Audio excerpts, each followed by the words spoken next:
Assalamualaikum warahmatullahi wabarakatuh. Yeay, jumpa lagi di channel saya di Dosen Farmasi Cantik.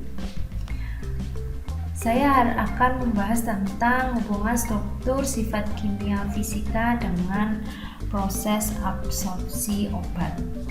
Nah, jangan lupa ya, senantiasa like, subscribe, komen kalau misalnya kalian ada pertanyaan. Jadi obat-obat itu ketika masuk ke dalam tubuh akan melewati proses absorpsi, kecuali obat-obat parenteral seperti intravena, intraarteri, intraspinal ataupun intracerebral yang tidak melibatkan proses absorpsi. Nah, proses absorpsi obat dapat melalui 4 cara.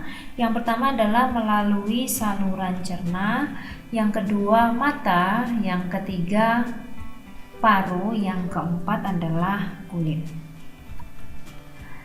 Kita bahas yang pertama dulu adalah absorpsi obat melalui saluran cerna. Jadi obat dalam pemberian oral ini sebelum masuk ke dalam darah dan distribusikan ke seluruh tubuh maka akan mengalami suatu proses absorpsi pada saluran cerna. Pada saluran cerna ini ada berbagai macam faktor yang berpengaruh pada proses absorpsi. Faktor-faktor itu meliputi yang pertama adalah bentuk sediaan, yang kedua sifat kimia fisika obat, yang ketiga faktor biologis, yang keempat adalah faktor lain-lain. Untuk bentuk sediaannya ini berpengaruh terhadap kecepatan absorpsi obat. Itu yang pertama. Yang kedua berpengaruh terhadap intensitas dari respon biologis. Jenis-jenis bentuk kesediaan ada berbagai macam, yaitu pil, tablet, kapsul, suspensi, emulsi, serbuk, ataupun larutan. Dari bentuk sediaan ini ada berbagai macam hal yang bisa mempengaruhi absorpsi. Contohnya yang pertama yaitu ukuran partikel dari sediaan.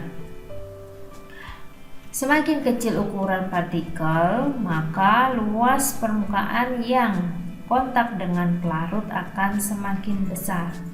Sehingga kalau semakin banyak yang kontak dengan pelarut, maka dia akan cepat larut. Kalau cepat larut berarti absorpsinya akan semakin cepat. Terus yang kedua adalah bahan tambahan atau pembantu. Contohnya di sini adalah bahan pengisi, bisa pelicin, penghancur, pembasah, dan emulgator.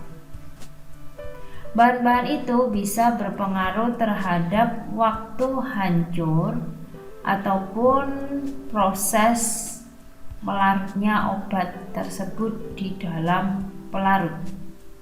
Sehingga kalau misalnya cepat larut, maka kecepatan absorpsinya juga akan meningkat. Selanjutnya yang kedua adalah sifat kimia fisika obat.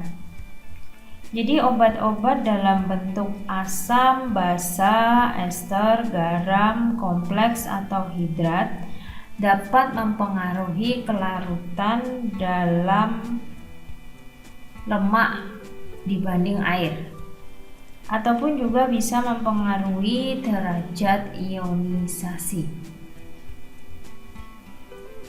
Sehingga dari berbagai macam sifat kimia fisika itu maka akan berpengaruh pada kelarutan dan proses absorpsi. Contohnya di sini adalah penisilin V dalam bentuk garam K lebih mudah larut dibandingkan penisilin V dalam bentuk basa.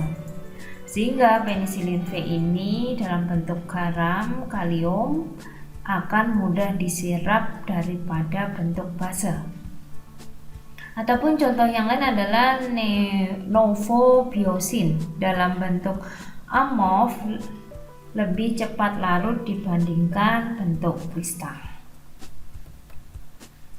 Yang ketiga adalah faktor biologis.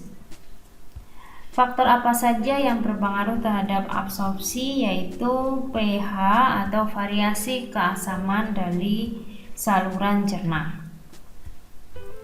Terus selanjutnya adalah sekresi cairan lambung, gerakan saluran cerna, luas permukaan saluran cerna, waktu pengosongan lambung dan waktu transit dalam usus, serta banyaknya pembuluh darah dalam tempat absorpsi.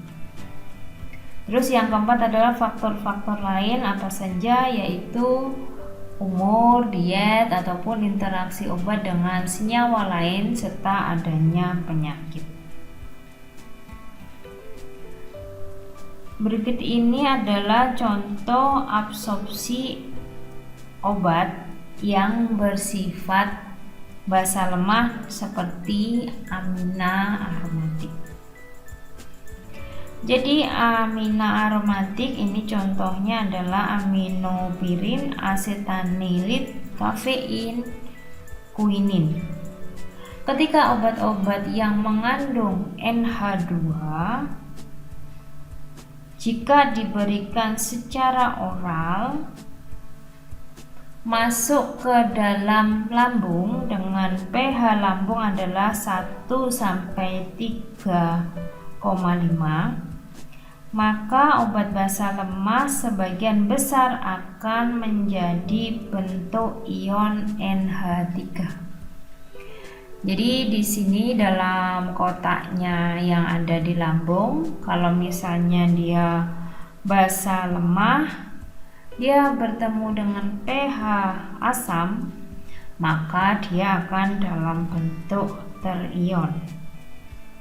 Karena bentuk terion ini, maka kelarutan dalam lemak dia sangat kecil sehingga sulit sekali menembus membran lambung. Kemudian dari bentuk terion atau ARNH3+, maka obat itu akan masuk ke dalam usus yang pH-nya agak basa, yaitu 5 sampai 8. Dari yang bentuk terion tadi akan berubah menjadi suatu bentuk tak terionisasi atau bentuk molekul NH2. Sehingga bentuk molekul atau tak terionisasi itu akan meningkatkan kelarutannya dalam lemak. Sehingga karena kelarutannya meningkat, maka mudah terdifusi menembus membran usus. Jadi ini contoh dari bagaimana keasaman atau sifat keasaman atau kebasaan dari suatu senyawa dapat berpengaruh terhadap proses absorpsi obat di dalam lambung maupun usus. Nah, dari tabel absorpsi obat asam dan basa ini contoh-contohnya adalah bahan obat asam mulai dari asam salisilat sampai asam sulfonat, dan contoh obat-obat basa yaitu anilin sampai benzalkonium klorida. Untuk obat asam pada pH 1, maka persentase absorpsi lebih besar dibandingkan yang pH basa. Karena kalau misalnya dalam pH basa dia dalam bentuk terion sehingga sulit diserap. Kalau pH asam dia dalam bentuk tak terion atau molekul sehingga mudah diserap. Itu pada lambung tikus. Begitu juga pada pH 4 atau pH asam di usus halus, maka senyawa asam atau obat asam berinteraksi dengan pH yang asam, maka dia tak terion, sehingga pada usus halus pH 4 dari senyawa asam salisilat akan terabsorpsi lebih besar dibandingkan pH 8. Begitu juga dengan basa. Kalau misalnya basa berada di daerah yang basah, contohnya lambung tikus pH 8, maka persentase absorpsinya akan lebih besar dibandingkan pH asam.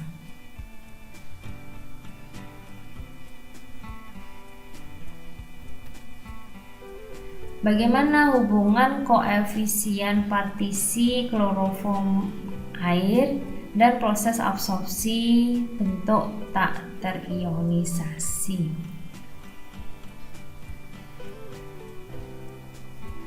Nah, contohnya ini tiopental.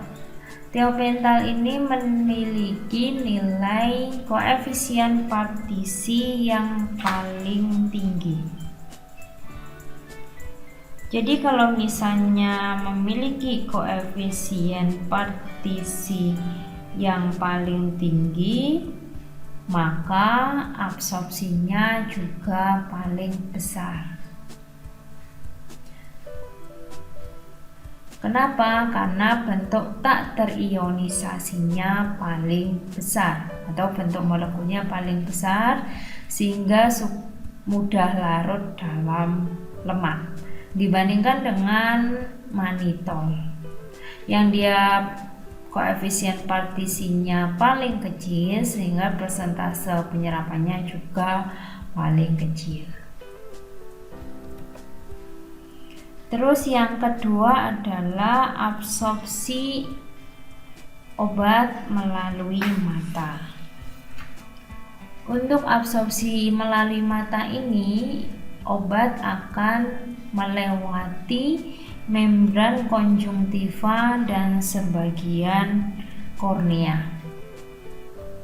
Untuk kecepatan penetrasinya tergantung kepada derajat ionisasi dan koefisien partisi obat.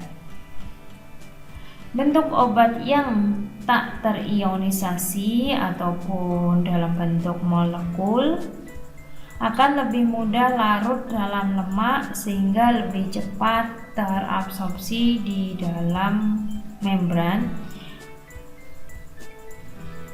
Contohnya ini penetrasi dari obat yang bersifat asam. Obat yang bersifat asam lebih cepat terabsorpsi dalam suasana asam karena dia dalam bentuk tidak terionisasinya besar, sehingga mudah menembus membran mata. Sebaliknya, untuk obat yang bersifat basa lemah, penetrasinya lebih cepat dalam suasana basah. Itu untuk absorpsi obat melalui mata. Terus yang ketiga adalah absorpsi obat melalui paru. Contohnya adalah obat anestesi sistemik yang diberikan dengan rute inhalasi. Pada rute inhalasi ini, obat akan diabsorpsi melalui epitel paru dan membran mukosa saluran nafas. Kenapa begitu? Karena pada daerah itu punya luas permukaan yang besar, sehingga absorpsi melalui pembuluh darah paru berjalannya lebih cepat. Untuk absorpsi obat di dalam paru tergantung pada 4 hal. Yang pertama adalah kadar obat dalam alveoli. Yang kedua, koefisien partisi obat di dalam gas atau darah, kecepatan aliran darah paru. Yang ketiga, terus yang terakhir adalah ukuran partikel obat. Nah, untuk ukuran partikel obat ini hanya obat dengan diameter kurang dari 10 mikrometer yang bisa menembus peredaran aliran paru. Terus yang terakhir adalah absorpsi obat melalui kulit. Untuk absorpsi obat melalui kulit umumnya ditujukan untuk efek lokal. Nah, sekarang mulai dikembangkan untuk obat-obat yang digunakan dengan tujuan sistemik. Pada absorpsi obat ini, maka penyerapannya bergantung pada kelarutan obat dalam lemak, karena epidermis kulit ini berfungsi sebagai membran lemak biologis. Jadi seperti itu untuk penjelasan absorpsi obat melalui kulit. Oke, kalau misalnya kalian ada pertanyaan, kalian bisa tambahkan di kolom komentar. Subscribe terus di channel saya dan like serta share ke teman-temannya supaya nanti bisa bermanfaat untuk orang lain. Sekian, terima kasih. Wassalamualaikum warahmatullahi wabarakatuh.